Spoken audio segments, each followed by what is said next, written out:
روزگاران السلام، با صداقت مهمانان السلام. تاجیکم من آریایی، این نام باشد افتخارم. با کتابی تاجیکانم در جهان آوازه دارم. رودکی و ابن سینا نامداری ملتی من. شاه اسماعیل سامان شه ستونی دولتی من. مخزنی آثار تاجیک دولت از بی زوالیست. گلشنی افکار تاجیک دفتر از شعر عالیست. معنی افکار تاجیک دلپسند و دلنشین است. کاخ نظمی بینظیرش منبری روی زمین است. وطن سر می شود از گاهواره، وطن سر می شود از گهواره. زی شیر پاک و از پستان مادر. وطن سر می شود از آن تواره که آن را ساخته است دستان مادر. وطن بهبودی و بهروزی ماست. وطن فیروزی و خوشنامی ماست. وطن آبادی و آزادی ماست. وطن دلجمعی و آزادی ماست. وطن سر می شود زیان آستانه که بر دنیای روشن پا نهادیم. وطن سر می شود زیان پرده بامه که پروازی شدیم و پر گشادیم. خانه امید دنیا کشورم، خانه امید دنیا کشورم. کشوری پهناور و بختاورم. زی این سعادت سر به گردون ها برم. حافظی شیرازی بهرو برم. می سرایم صلح را در سازی صلح تا شود دنیا پر از آواز صلح. بهر آدم صلح در کار است صلح. نسل آدم را نگه دارد صلح. چون شفای جان بیمار است صلح. مادران را بخت بیدار است صلح. می سرایم صلح را در سازی صلح تا شود دنیا پر از آواز صلح. صلح چون خورشید تابان هر سحر می شود از کشوری من جلوه‌گر. جمله عالم را دهد او زیب و فر. نور پاشد بر سری نوعی بشر. می سرایم صلح را در سازی صلح تا شود دنیا پر از آواز صلح. تشکر. اکثریت گفت چگونه که گفتیم نامیناسی ادبیات بچگانان داخل شعر. افندی شعر عبدالملک باهوری. افندی شعر ای چی است محوش؟ از کارهای افندی حیران شده میخندی. یک لونده صابون را حلوا گفته گزیده است. از درد شکم خود وای وای گفته دویده است. از سایه دایش را اسپک گفته دوانده است. توپی همسایش را تربوز گفته کفانده است. کالوچ نپ نو را زورقچه گمان کرده است. او را به آب دریا آهسته روان کرده است. از نویسندگان امروزه ما چی؟ مثلا از عزیزی عزیز. عزیزی عزیز حکایه شیر برنج. خوب.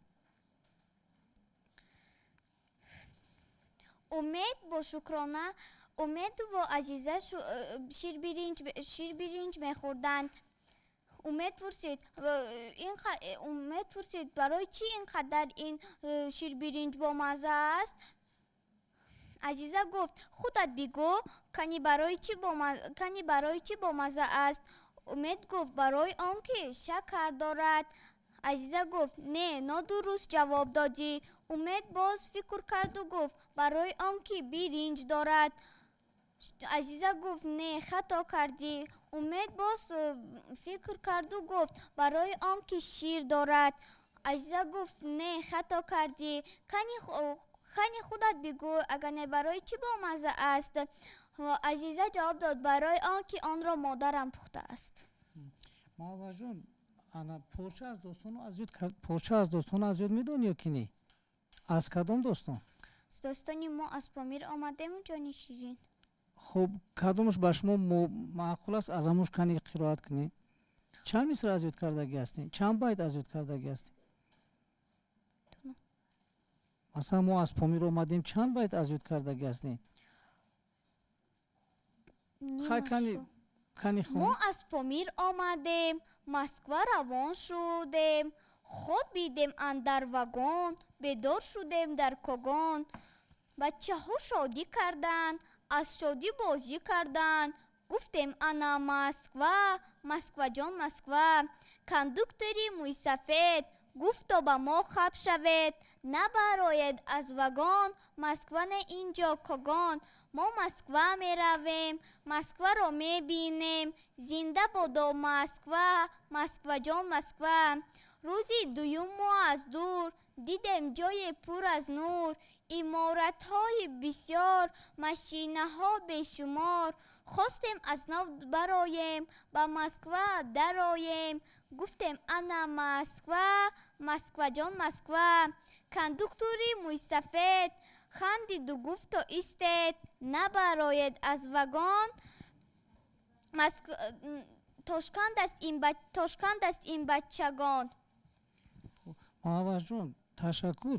فقط یک چیز ما برای شما خاطررسان کنیم با معلمه راهبلد شما که مقصد طلبات نظام نما تنها از یاد کردن شعرهای علوده که پارچه از داستانان نیست. اونجا شما میدونید که با در برابر و باید اثرهای نثری هم خلاص شما تنها بغیر از همون دو سه اثرهایی که از استاد عینی از دیگر ادیبانمون نخوانده. شما سال اول اشتراکتون است محمد جان. شما از ما راضی هستین محمد جان؟ خفه نیستی؟ سوالای داده به شما باید فهمو بود مالش به شما برای کار موفقیت. خوب رحمت.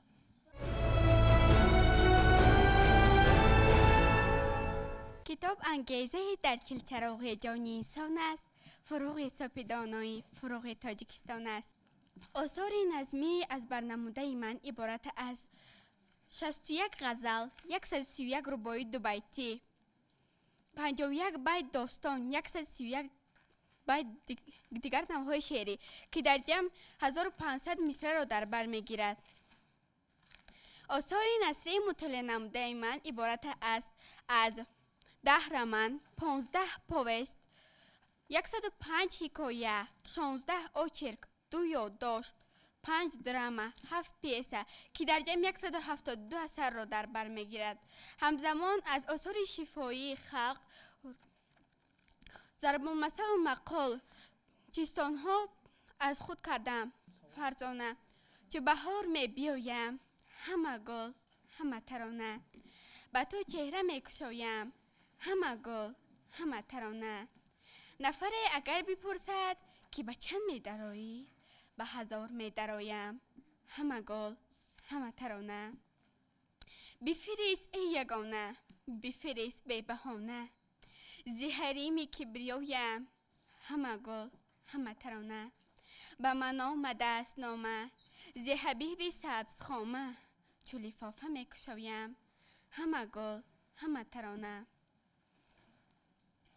بر رقیب صفقه بایم همه گل همه ترانه. منی رفته بعدی رحلت، به شرافت محبت به حیات می گرایم همه گل همه ترانه. کیست میگوید که ما یک بیغمیم؟ لایق شیرالی. کیست میگوید که ما یک بیغمیم؟ ما در این دنیا فدای آدمیم، ما هم از مردان مهنت زاده ایم، سینه بر امر وطن بگشاده ایم. بهر جبرانی همه قرض زمان، جمله در پاس زمان ایستاده ایم. هم به عزم و هم به نظم و هم به نثر، پیروی عینی و ترسان زاده ایم. چراغ قافله خاموش می شود به تو. آذرخش. چراغ قافله خاموش می شود به تو، تمام شهر سیاه پوش می شود به تو. ترانه های مرا باد می برد با خود، سرود عشق فراموش می شود به تو. مرا ز خنده نوشین خود جدا منما، چگونه نیش جهان نوش می شود به تو. دلی که گرمی آغوش سرپناهش بود، با خاک سرد هم آغوش می شود به تو. به حکم یک نظرم جوی ده به چشمانت که آزرخش سیاوش می شود به تو. زی چشمی که هرگز نم نگیرد. خیراندش زیهی چشمی که هرگز نم نگیرد، زیهی مردی که در دل غم نگیرد. همه دلها شود از کینه خالی که از آدم قصاص آدم نگیرد.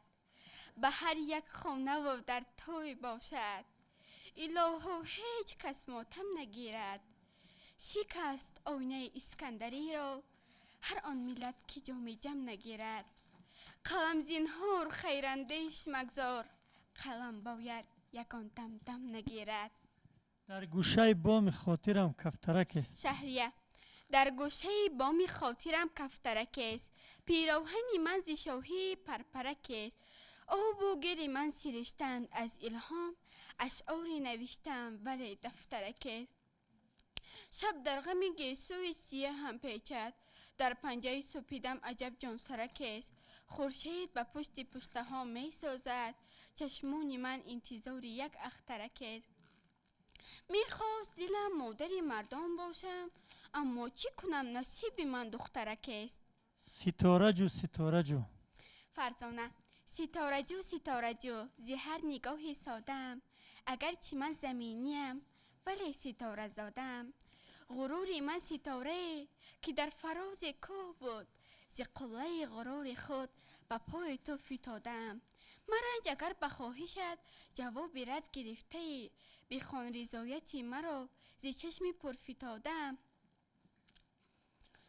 اگر شوی تو سرپناه سری مرا چه آسمان، به سویت آسمانی من کف دعا کشادم.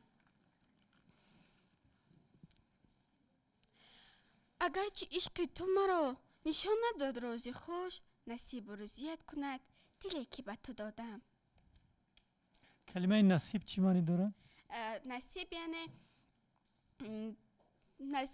نصیبت کند، یعنی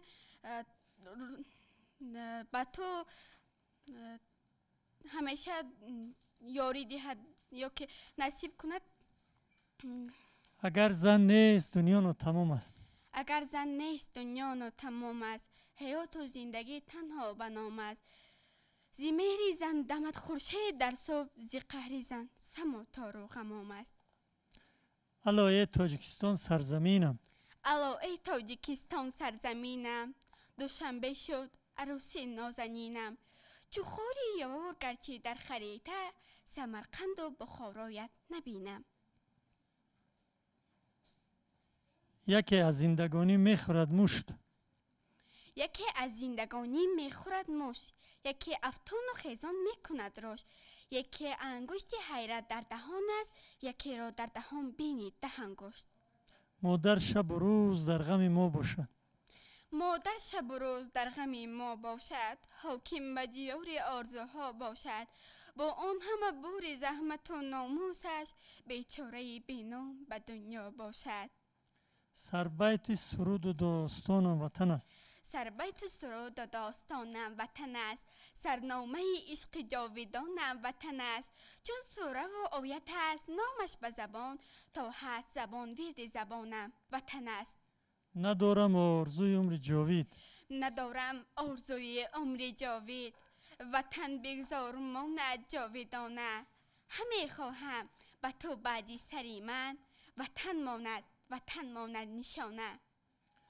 پارچه از داستانم، داستان جان شیرین سایه هند، سروش استالینگراد. کو مرحمت از سروش استالینگراد. مرا گهواره میگویم. مرا گهواره میگویند چون گهواره زرین، ولی من مادری بیچارم خاکم. اگر طفل برایم پانی حد شدم، اگر مرد فتد از پای غمناکم. چو مادر در عذاب و سینه چاکم، مپندارید بی دردم کف خاکم. به دوری خیش چون سیاره جنبیدم، به دوری خانه چون گهواره جنبیدم. به دوری بروزی نیک همچون طفل خندیدم، بروزی بد چو مردی پیل لرزیدم. بهاران گل شدم از خیش رویدم، به امیدی که بویدم غباری ره شدم در راه دلیابی. به امیدی که پویدم جهان گردید و روزی یکدیگر دانید. مرا مادر شما ای قوم ها خود را پسر خوانید. ز جذب خود گذشتم بر شما ای پرواز بخشیدم که بار مادری غمخوار گویدم. اثرهای مکمل شما بیاد سر میکنم از مجید سلیم. مجید سلیم از مجید سلیم دو حکایه خوانده و رمان خرس را. خب همین رمان خرس درباره چی از مضمونش کمتر نقل کنید؟ رمان خرس درباره آن می رود که یک خرس در دره خرس‌دره در کوهستان رامید زندگی میکند. یک مسافر با نام بابای نبی در آنجا چند سال زندگی کرده است و مانند همان حیوان ها همه‌شان را حس میکند و میفهمد. وقتی که در کودکی همین خرس وقتی که خورد بود همین عاقبت چی می شود خرس؟ در آخر خرس را به سیرک میبرند. در آنجا زندگی کردن نمیتواند. خیلی هنر خود را پیشنهاد میکند به مردمان میبینند. بعد از وی را برای چه خرس به طبیعت باز برمیگردانند ولی خرس ها وی را قبول نمیکنند زیرا که میگویند که تو با آدم ها کلان شده. عشق سرخور کرامت الله میرزا. عشق سرخور درباره قهرمان مرکزی نقل کنید. قهرمان اساسی فخری، لطفیه، مونیسه. سرخور خودش اسفندیار نام داشت. مادری وی صنم، پدرش محرم، لطفیه.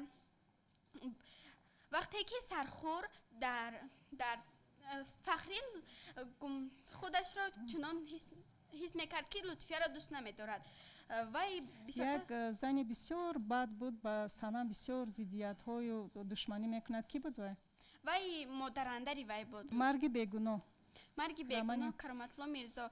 قهرمانای اساسی برزو است. زن وی آسیما و برای چه همین نامی رمان مرگ بیگناه است؟ برای آنکه مصطفی را به یگان گناهی که وی صادر کرده بود برزو وی را میکشد و در آخر خودش از روی آدم هایی که با وی صادق نبودن و قتل میرسد. از رمان صدرالدین عینی داخونده چی معنی دارد؟ داخونده یعنی بیچاره صحرایی که به پدر و مادر است. یعنی بنده یک کمبغل صحرایی. با او چی واقعیت میدید؟ بعد نامش چی است؟ یادگار. با یادگار چقدر زندان میافتد؟ همین نقل عظیم شاه وقتی که بازار از عظیم شاه قرضدار است و با مرگ در بستر مرگ است و پسرش میگوید که تو قرض مرا تا به آخر ده، ولی یادگار با سر خود نمیخواهد که قرض یعنی لحظه‌ای که وقتی که از زندان میگریزند و به دست میافتد چقدر میفهمند که همین یادگار است؟ من فقط یک قسمش را مطالعه کردم در همانجا هم. پس اینجا اشاره کردن در کو رمانی من گناهکارم جوال اکرامی. قهرمانانش نام بره؟ قهرمانای اساسی انور سلیموف، مختار مخصوم، سوریا زنی انور، محبت و غنی جان فرزندان آنها. سوریا چگونه شخصیت تصویر شده است در رمان جوال اکرامی؟ زنی خوبه که هیچگاه به شوهرش رشک نمیبرد و از شوهر خود دلپر است و میداند که شوهرش به وی خیانت نمیکند و همین طور هم هست. وقتی که انور به وی خیال میکند که به زنش خیانت کرده است ولی این از ساتی ملوکزاده واسه رمانی واسه ساتی ملوکزاده واسه را چگونه به قتل میرساند؟ وی را به شهر سبز برده به دار میکشند.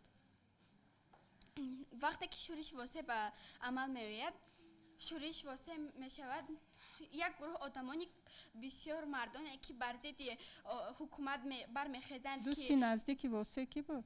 دوستی نزدیکی واسه همسایه وی نازیم بود و برادرش نظیر. مرگ سودخور همین صدرالدین عینی قاریشکنبه رو چقدر تصویر میکنه؟ یک مردی که موهایش مانند علفهای بیگانه است و اشکمش چنان کلان است که به زمین قریب به زمین میرسد. گردنش غوث است، گردن غوث دارد، کلاه کلان دارد و سرش از چی باری اول عینی وقتی که خونه همین قریشکنبه میرود خصیصی و از چی پی میبرد؟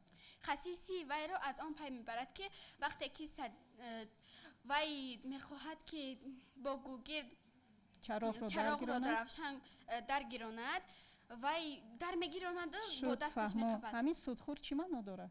سودخور یک معنایی دارد که آدمی که همیشه پول خودش رو نمیدهد و نه سودخور یعنی فایده خور است و قرض میگیرد، از قرض فایز میگیرد. ستاره های سری تنوری سیف رحیمزاده افردی در اثر درباره آن میرود که چقدر رابیه با میخواهد که مادرش با قادر همین پویس با چی می انجامد؟ واقعیتش با چی می انجامد؟ وقتی که رابیه به درون چهلک می افتد و وی را برده بعد بیمارخانه است. از حکایه فضل‌الدین محمدی‌یف روز دفن استا عاقل. همین استا عاقل چه خصلت داشت که همین حکایه رو فضل‌الدین محمدی‌یف تصویر کرده است؟ خوب وقتی که استا عاقل پیر شده بود و به دم مرگ رسیده بود ولی نمیخواست که هیچ یگان کس را به شاگردی قبول کند. روز دفنش چند نفر آدم آمده بود؟ 20-25 نفر، همون هم آدمانی پیرانی سالهای پیش بودند. سببش چی است؟ برای آنکه آدمان وی را شوم دیدن، برای که یگان کس را به شاگردی قبول نکرده بود. از عبدالحمید صمد جگرسوخته درباره آن می رود که مادر بیمار است و می خواهد که خواب خورد ولی فرزندش که میخواهد که مادرش تیزتر سیاه شود میگوید که مادر جان وی خواب شما را بدتر میکند، کسلیتون را با بالا. از یادداشت‌های صدرالدین عینی کدام قسمش خواندید؟ قسم یک کدام؟ دمین نقل، روایت، افسانه، همون چی که عینی باری اول از کی میشنوه؟ از بیبی یکی از دوستانش. خب چی نام داره؟ توتا پاشو. خب وقتی یکی از حکایه‌های وی در وی می رود که پدرش چی نام داره؟ عمر خان. نه پدری صدرالدین چی نام داره؟ عمر خان چی؟ نه همین قسمت‌های عموما اثرهای عینی پورا خوانید. خب سلامت باشید مایرام خان. خب مریم بانو و همین ماجد سالم با غیر از حکایه خیز با کدام درباره کدام حیوانو داره؟ درباره گربه گرسنه گاو یکرو. خب باز کدام؟ درباره حیوان‌های پلنگ، شیر، درباره حیواناتی که در باغ حیوانات هست. درباره حیوانات خانگی نداره یگان چی؟ هست گربه گرسنه گاو باز کدام؟ باز درباره سگ دارد. خوب حکایه‌اش بسیار. دختر جان شما نباشد سوالایی که از جانب استاد شد به شما فهمو بود؟ شما راضی هستین؟ یگان ایراد نیست؟ و شما موفقیت برای کار.